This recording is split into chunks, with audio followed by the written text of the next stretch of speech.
And I'm introducing the next panel for us on sustainability, governance, and ethics, good for businesses, changing formula for success.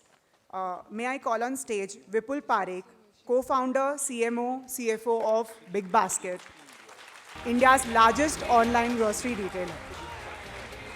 Chandra Mohan, IS officer, Principal Secretary of Government of Tamil Nadu.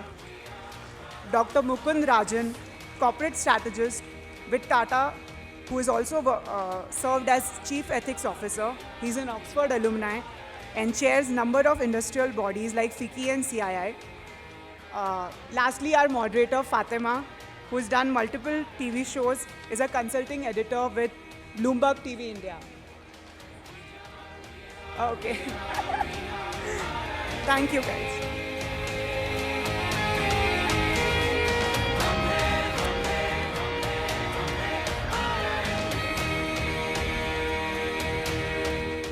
Is the mic on? All right. Thank you so much for that. It's wonderful to be back here, and I must say that I'm very excited about having this panel that's been put together.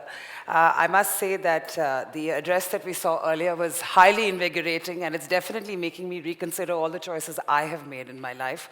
But we'll get into my career crisis in a bit after this session that we're going to be doing. As stipulated on the program, we have about 30 minutes of a conversation with the panelists, after which we are going to have a session of Q&A that is going to be enabled by Pigeon technology. I'm warning you that I think this has happened before, that there was a bit of a gap between the questions and answers, but we will get a few good questions in, and we are looking forward to this session. So thank you very much to my panelists here. Thank you for the introduction that we had earlier. This is a conversation that's really going to be focusing on sustainability and governance, and how that is, it's no longer just a trendy idea, so to speak.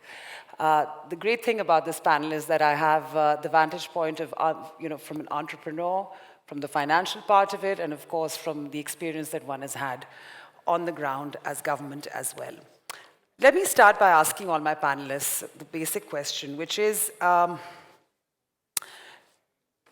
what is the biggest problem you feel, and how immediate is sustainability an emergency, so to speak, at the moment? And why is it sort of disastrous for business? And I'm going to, of course, start with Dr. Mohan first, who's sitting right here. Thank you so much. I think the biggest problem that we face today is that most of us do not realize that we live in the midst of environmental emergencies. Environmental disasters are not in the future. They are here today and now. One example that immediately comes to all of our minds is the air pollution in Delhi. Everybody knows it is serious, but let me put some numbers to it. Every year, almost 1 lakh children under the age of 5 die in India because of air pollution. Almost 1.5 million people, that is including adults, die because of air pollution. All this comes at an enormous cost. Last year, we heard that Cape Town ran out of water. This year, Chennai has run out of water. Not a single drop is there in its 4 reservoirs. So what we thought would happen sometime in the future is actually happening now. Last year, 160,000 construction projects in Chennai came to a standstill because there was no sand. Thousands and millions of acres of fertile land along the river Noyal went barren, and not even a blade of grass grows there, because the success story of the Tirupur textile industry had a dark side to it, and all the dying effluents made it to the Noyal River, and they lay barren not only the lands but also the people. So I suppose it is very important for us to realize that environmental disasters are already happening in this age and time. We are eating the fruits of our greed in our own lifetimes. So this is all happening, and I'm going to turn this now to Vipul Parekh, who's basically here in capacity for Big Basket, of course. But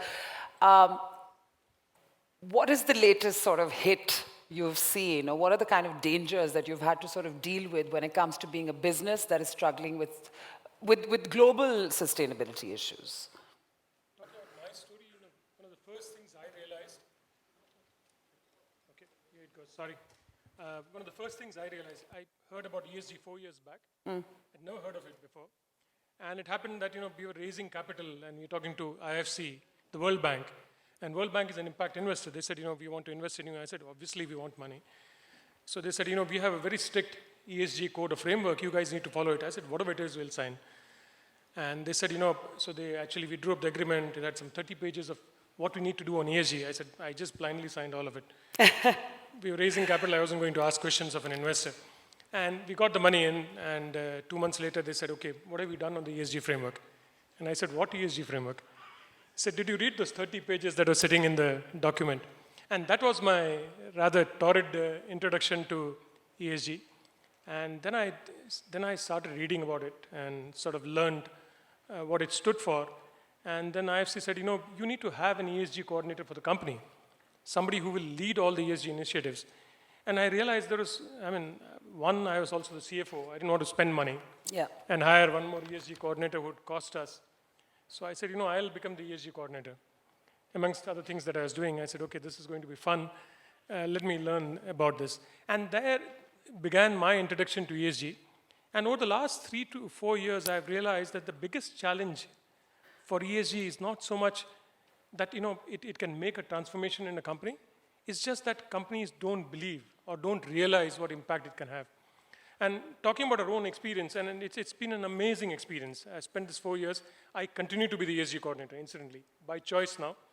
At that point in time, it was just a voluntary, there was nobody else to hang the hat on, so I took on the responsibility. But I've been doing that now for 4 years, and I realized the impact it makes is just amazing. And there are 3 reasons why this impact is so transformational. One, your customers want it as a business. If you don't believe it, go ask your customers. In our case, we realized that our customers were far ahead of what they wanted in ESG than what we were willing to offer. That was number one. Okay. Number 2, we realized that we exist in an ecosystem. What is good for the ecosystem is good for the company. And sometimes as a business, we don't recognize it. Running electric vehicles is good for everybody. It reduces pollution, but it's also good for the business. And I don't think the businesses do the math very well. The third is that as a company, when you embrace ESG, it has 2 significant impacts. One is internal, the other is external. The internal one is it actually builds your culture. And the reason it builds your culture is your employees see how you behave towards external constituencies, and therefore that they emulate that behavior. So it becomes part and ingrained into your culture. Okay. Your customers see what you're doing. And believe me, customers notice simple things like how much plastic we send in a single consignment. We don't send any today. And the feedback is vocal, it's vociferous, and they complain if you send them one additional piece of plastic. So we use reusable crates, get it back, and we do all sorts of stuff. And this has an impact on your brand. In a world where brand loyalty is ephemeral today, and everybody complains about it, this is one of the ways that you build brand loyalty. So you're building internal culture, which is a huge source of competitive advantage, and you're building external brand loyalty, which is extremely valuable. Okay. So those are some very valid, incredibly valuable points that actually make a fabulous transition to Mukund Rajan, who's on the panel with me, because he, like my other panelists, of course, has a fascinating background, but also is somebody who's currently very actively involved in ESG financing, as well as really identifying credible stakeholders when it comes to this. Tell us a little bit about what your experience has been. How have things changed in the last 10 years? And there's a reason I'm talking about that particular period. And how do you anticipate companies that are going to be trying to sort of balance this whole, I would say, dynamic, given that we are looking at tough economic times going forward? How is it all going to come together? Sure. So just to build on what both my fellow panelists just said, on Chennai, just going back, right now we have obviously Yes. water scarcity, but in 2015 we had the opposite problem. You had unprecedented floods. Yeah. And at that time I was still in Tata's, and one of our largest businesses with the presence in Chennai was actually TCS, Tata Consultancy Services, with over 70,000 people in the city. And for almost a week, many of these employees could not get into the campus, could not address or troubleshoot issues for some of the largest Fortune 500 companies in the world. So I think this issue of climate change, the environmental hazards, are all now beginning to impact businesses acutely. And I think that's in some ways driving change. The point that Vipul made, totally endorse everything that he said, the importance for customers, the importance for brand. And I think from the perspective of the fund that I'm launching, we're looking at both risk and opportunity. Opportunity, you talked about issues like electric vehicles, rooftop solar, the entire renewable space. There are new opportunities that these issues are throwing up for companies that have the foresight to address these. But equally, the risks that we just talked about, if you don't address these, I think one of the most current issues in India at the moment, which is being hotly debated, is the prospects of the two-wheeler industry. A few weeks back, the Niti Aayog put out a proposal that by 2025, India should migrate, at least as far as two-wheelers are concerned, entirely to electric vehicles. Immediately, the industry is up in arms. Last week, one of the largest two-wheeler companies, chaired by Venu Srinivasan, indicated that the costs that they have incurred in simply the last 3 years in the migration from BS4 to BS6 and capacity expansion is around 170,000 crores. And if the government pushes for a complete migration to electric by 2025, all of these investments will essentially have to be written off. So the risks of stranded assets that can impact the future of many businesses is also huge. So the fund that I'm launching is an ESG dedicated fund that really wants to make companies more aware of the risks that they run, but also talk about the opportunities available to them, offer them the capital to make that transition, and really back companies that are committed to doing better on ESG over the next few years. You asked about what's changed in the last 10 years? Yeah. I think in India particularly, it often requires crisis to push for change. One huge crisis that impacted India was way back in 1984 when you had the Bhopal gas tragedy. Yes. That resulted in a bunch of legislation, including your environmental, the Air Act, the Water Act, and so on. After that, again, the interest sort of dwindled. Now what you're seeing with climate change is more frequent extreme climatic events. And as that impacts companies, I think the regulation is now having to keep pace. There is a call from the media, call from the judiciary, call from the public who are impacted, asking for change that is much faster. And I think that's really what has changed. People are now much more aware. The data is available, the technology helps you to gather it, and therefore the demand for swifter change is taking place now. And I'm going to come back to you on how developing countries can perhaps bargain differently when it comes to old debates we've had around climate change. But I want to come to Dr. Chandra Mohan because we are talking about ecological emergencies, response as well as planning. Tamil Nadu has, of course, been at the forefront of, I would say, has been rather progressive compared to many other states in terms of how they have envisioned problems. I understand that you yourself have been extensively involved in terms of desalination and other sort of planning as well when it comes to the future. And I believe that Chennai is also sort of surviving at the moment because of the planning that was done earlier.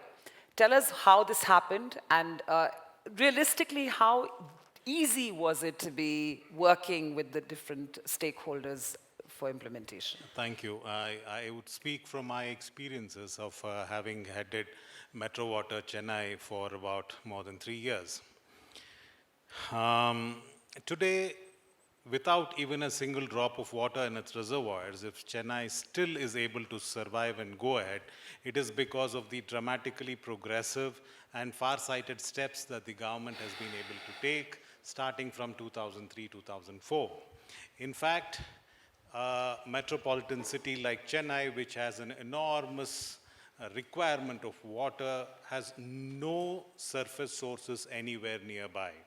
And traditionally, we have had very little rainfall, and very unfortunately, in every 10-year cycle, almost 7 years we have deficit rainfall, a direct result of climate change and extreme weather events. What did we do and how did we do? In fact, 3 years that I was with Metro Water, we had 3 years of continuous and consequential droughts. The first thing was, of course, there was a desalination plant that was started. We immediately commissioned it, and it went on to become the first government water utility owned desalination plant in the entire country. We also had a PPP plant which was also working. So today, Tamil Nadu and Chennai that way lead the country in having 2 desalination plants. It adds to water security. Second thing that we did was we had to respond to a crisis, to the growing needs of the city. It so happened that something totally unconnected, like the Neyveli Lignite Corporation, which was mining coal in about 250 kilometers away, they were using this open pit cast mining, where deep down as they went in, they were getting water which they were pumping out. We thought that was a God-sent opportunity. We took that water, treated it, and piped it down to Chennai. We added another 200 million liters that way. Okay. Then another thing that we did was the neighboring districts of Chennai, that is Tiruvallur and Kanchipuram, were actually having lots of tanks. Almost each of the district has about 1,000, 1,500 tanks where water is used extensively for irrigation. So we worked out an arrangement with the farmers to say that this is what you grow with this water, but give us that water without growing anything. We would compensate you for the opportunity lost. So we piped about 100 to 120 MLD of water from this. And these kind of measures, actually we were able to put forward and ensure that we went through this crisis. But having said that, we wanted to bring in some kind of a water secure situation. Urban water consumption is very unique.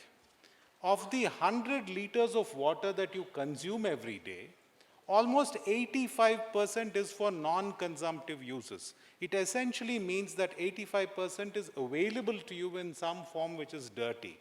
So recycling and reuse of water presents an enormous opportunity to basically be able to leverage this huge resource. I went for the Water Week in Singapore and found that the Singapore New Water is a wonderful concept. We came back and started, again the first for an utility in the whole country, 245 million liters per day plants to produce treated water which is better than drinking water quality. And today, those 2 plants are about to start production in the next few months. So we will be... Well done. This is again a wonderful business opportunity for technology, for businesses.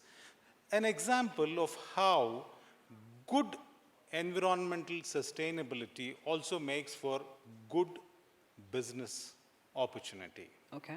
In the process, what reminds me, or what I'm reminded is, we should all be conscious that whatever we do, our present is not compromised. We should ask ourselves a question: are we willing to kill ourselves for making more money? That's the question. That's a very good question, and clearly I haven't addressed that for myself. But what I want to just, on a very serious note, come to is 2 points that have come out of what you've been talking about, and I'll take this to my other panelists. One is the whole idea of knowledge transfer, as well as actually sort of working with populations such as farmers, agrarian specialists, and also really understanding how a concept such as sustainability is going to be to make sense when it comes to pricing and product. And of course, the other question I would like to come to you with is about, once again, how at the end of the day you are looking at investments. So I want to talk about the business elements and the actual, how are you doing things in a cost-efficient manner? How easy is it for you to actually train populations? What is the kind of experience you've had on the ground? So when we started the business, we said, one of the things we will do is we will have a complete supply chain from farm to customer. Yes. And the logic for doing that was we realized this chain that existed in India was a broken one. There was significant wastage. Farmers were getting underpaid. There were a lot of losses in the chain. And the people who were really making money in the entire chain were actually middlemen. So customers were paying an inflated price. Farmers were actually getting underpaid. And you had all the fat in the middle, which is really resulting in poor quality and poor economics. Sorry, how long ago, as of how recently was this? Still continues to be today. Okay. Actually, this is the current state of affairs even today. It hasn't really changed much. So we said we will build a supply chain back, and the driving reason for that was we said we think we can give much better quality to our customers. And what do you mean by quality? When we started looking at this chain and started looking at the contamination that goes on in a fresh supply chain, it's just scary. He was talking about, are we willing to kill ourselves? We are actually killing ourselves.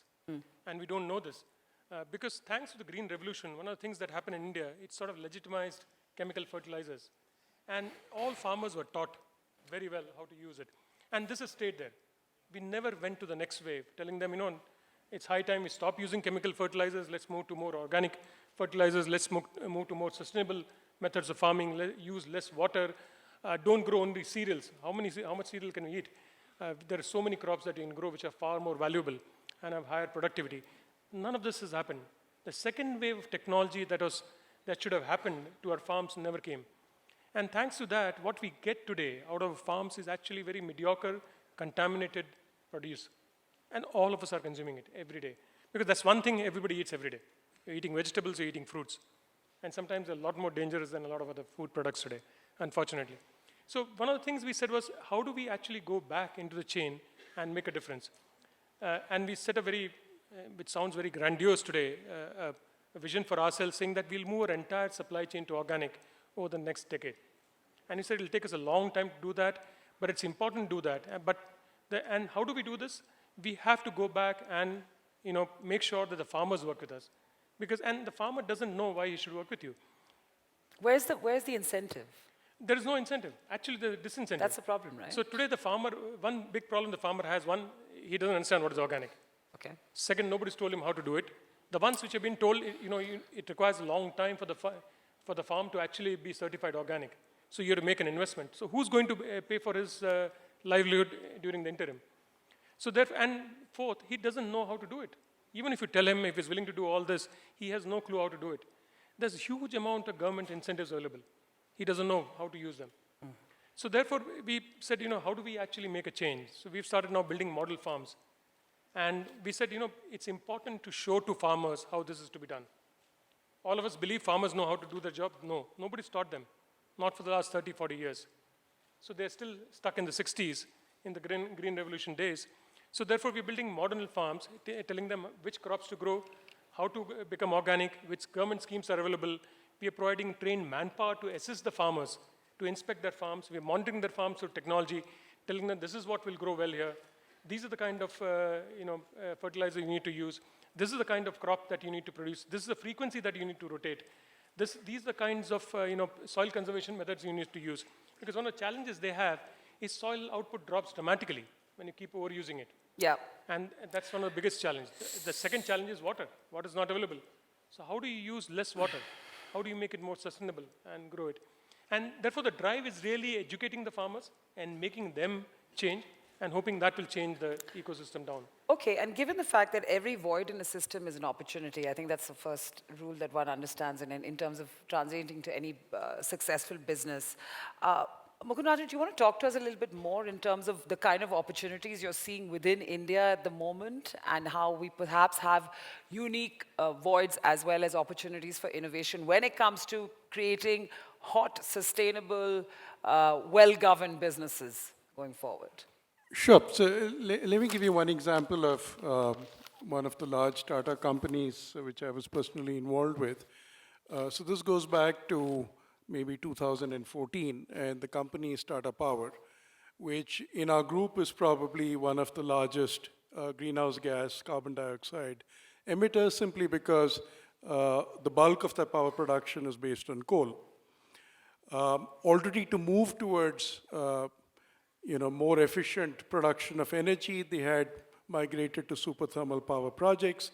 The Mundar project is based on superthermal technology. But in 2014, Norges Bank, which was one of the large shareholders, it's, I think, the world's largest sovereign wealth fund, decided to decarbonize their portfolio. And overnight, they pulled their investments in companies that were predominantly based on coal-fired technology in the power sector. So overnight, they sold all their shares in Tata Power. And that set off the alarm bells, obviously within the organization and the board. I used to chair a sustainability council at that time. So a lot of discussion, what do we do next? So the first thing obviously is to find out how widespread this phenomenon is going to be, how many other investors are actually putting their money where their mouth is when they talk about the environment. As it turned out, at that point of time, there weren't too many others who were planning to do something like this. Yeah. It's changed in the next 7 years. I think right now, as we speak, Europe is reeling from an unprecedented heat wave. And when it starts hurting you personally, you have aged people who can't cope with the heat, you have homes without fans, without air conditioning, that's when a lot more of the reaction is going to happen. But going back to Tata Power, what did we do? So we commissioned the study of other investors, got a little bit of reassurance that it's not widespread, but we knew we had to react.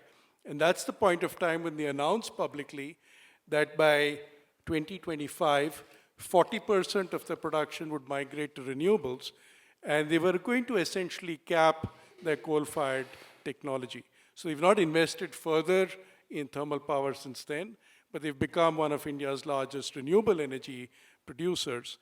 Also, very important tool that you can use, I think for any risk mitigation framework, there are always very interesting tools. And in this space, the simple tool is really putting a price to carbon.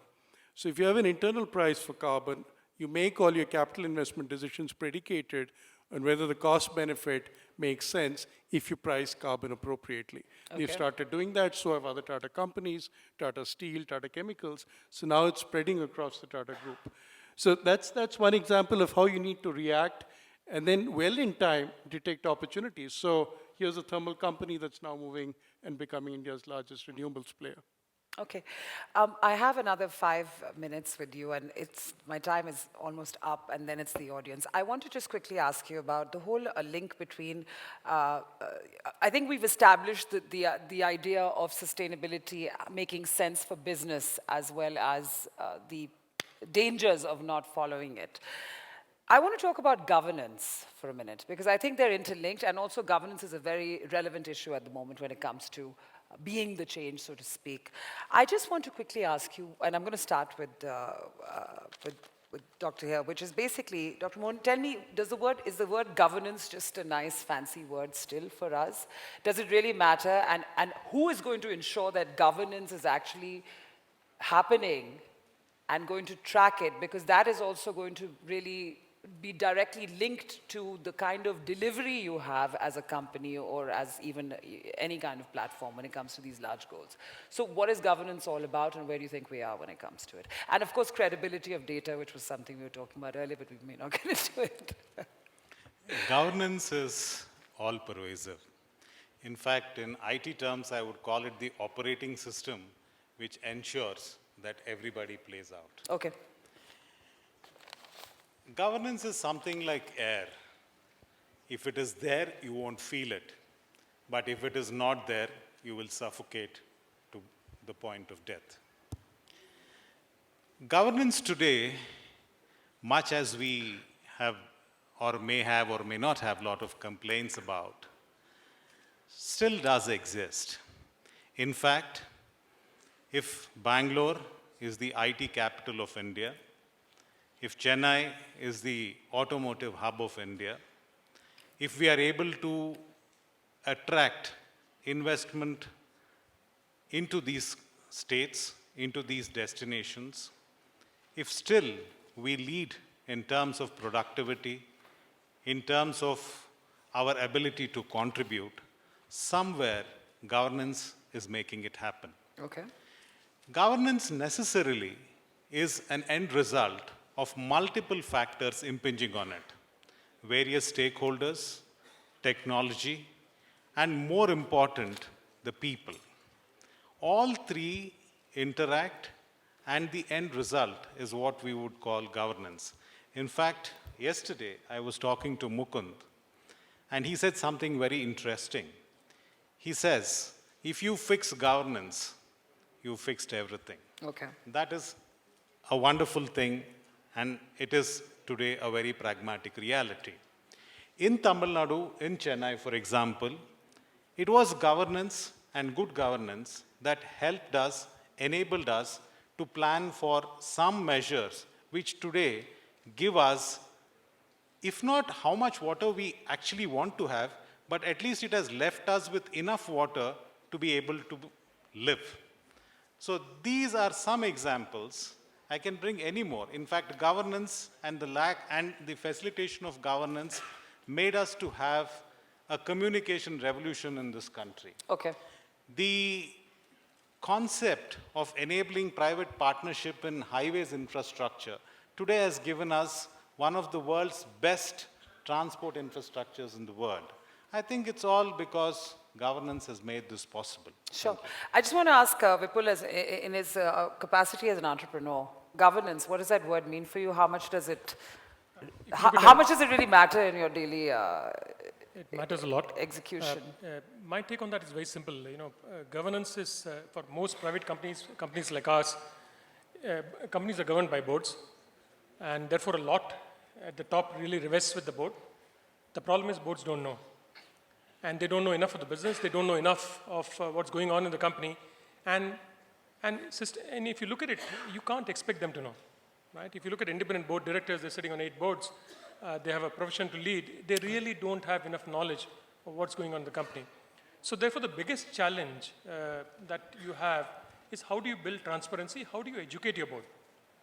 So the responsibility is on the company to figure out how do you get your board to know what's going on in the company.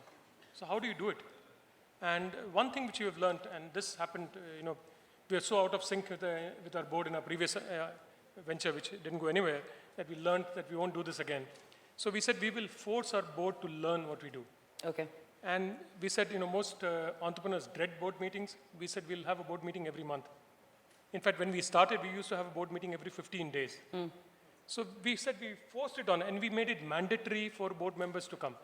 We would tell them upfront, if you're invested in Big Basket, you have to come for the board meeting every month. This is not voluntary.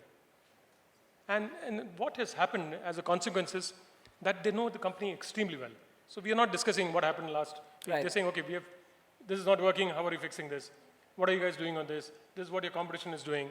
So the alertness, the ability, the transparency becomes very high. And that makes the board far more functional. Mukund Rajan, please talk about this in terms of your experience. So very quickly, I think I'm very fortunate that for my fund, one of the advisors is supposedly one of the gurus of ESG investing worldwide, George Serafeim of the Harvard Business School. He's actually done a lot of research on ESG and the correlations between each of E, S, and G with outperformance in the markets. And his research also demonstrates that the first issue to fix always is the G, that is the governance. And there are 3 things in particular that I think you need to look out for. As Vipul was saying, one is oversight. Is there a relatively senior person in the organization vested with the responsibility whose day job includes ensuring that the company is compliant? The second is strategy.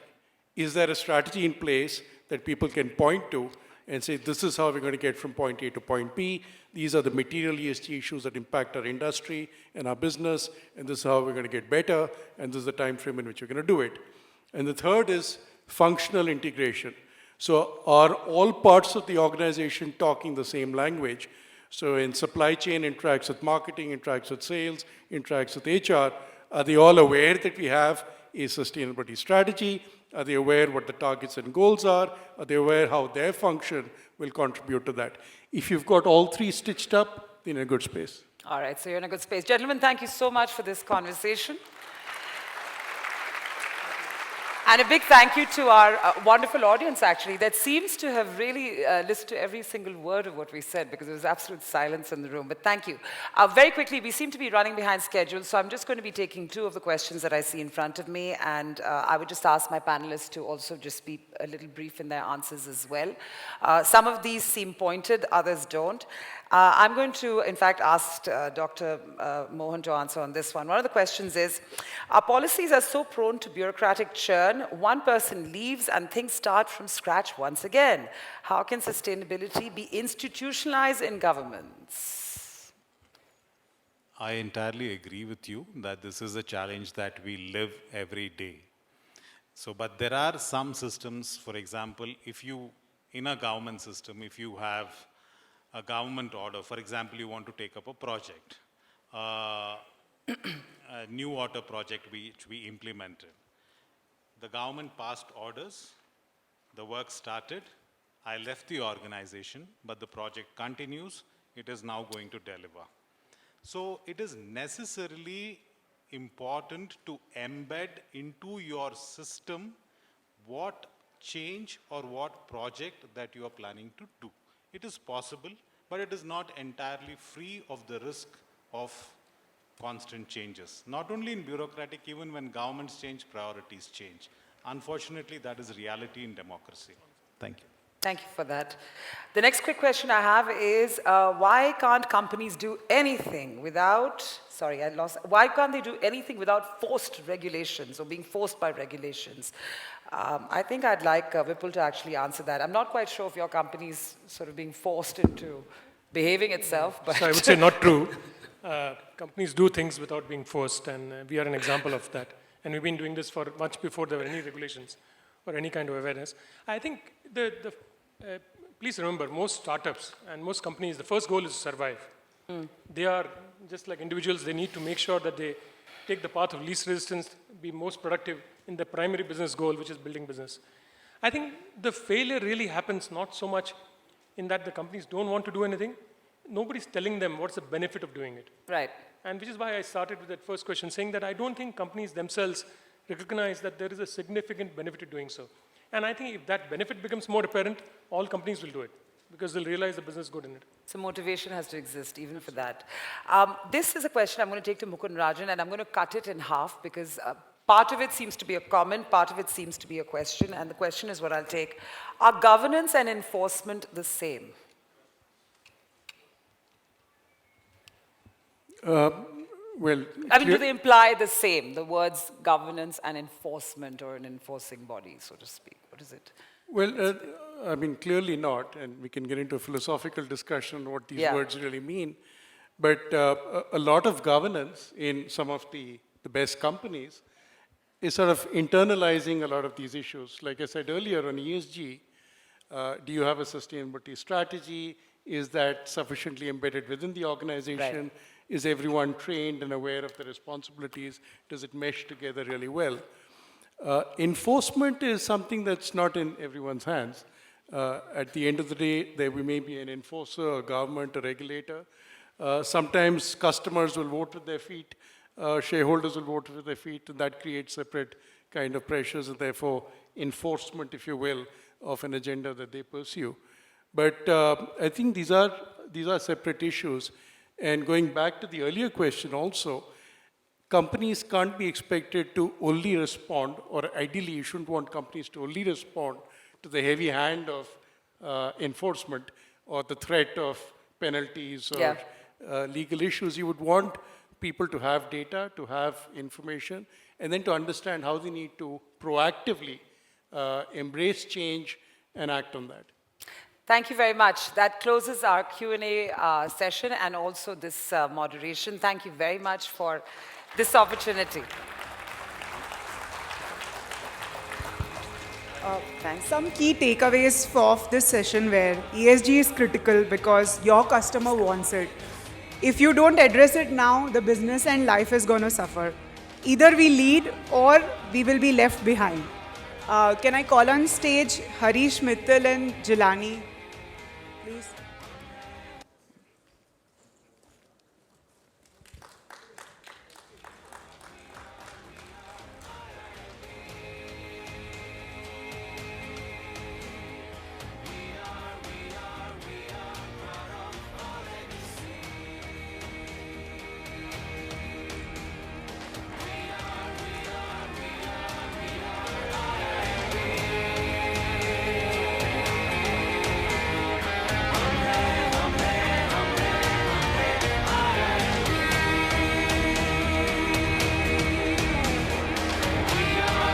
Round of applause, please.